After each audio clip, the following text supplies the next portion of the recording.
இங்கிலாந்தைச் சேர்ந்த கோவென்ட்ரி பல்கலைக்கழகம் நடத்திய ஆய்வு ஒன்றில் அறுவை சிகிச்சை முகக்கவசங்கள், வடிகட்டி முகக்கவசங்கள் உட்பட பயன்படுத்தப்படாத ஒருமுறை மட்டுமே பயன்படுத்தக்கூடிய முகக்கவசங்கள் தண்ணீரில் நுண்ணிய பிளாஸ்டிக் துகள்களையும் தீங்கு விளைவிக்கும் ரசாயனங்களையும் வெளியிடுகின்றன என்பது கண்டுபிடிக்கப்பட்டுள்ளது.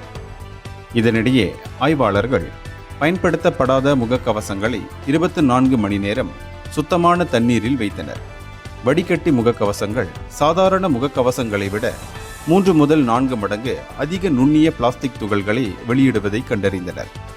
இந்த துகள்கள் பெரும்பாலும் பாலிபுரோபிலீன் என்ற பிளாஸ்டிக் வகையை சேர்ந்தவை.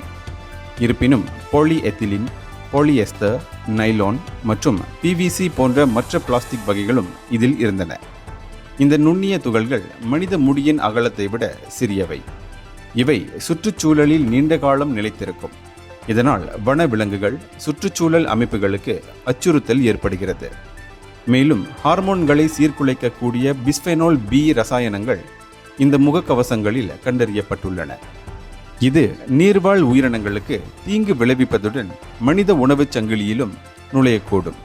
பயன்படுத்தப்பட்ட முகக்கவசங்கள் மட்டுமல்லாது பயன்படுத்தப்படாத முகக்கவசங்களும் சுற்றுச்சூழலுக்கும் ஆரோக்கியத்திற்கும் ஆபத்தை விளைவிப்பதாக இந்த ஆய்வு கவலையை ஏற்படுத்தியுள்ளது. இந்தியர்களின் இதய குரல் மக்களோசை.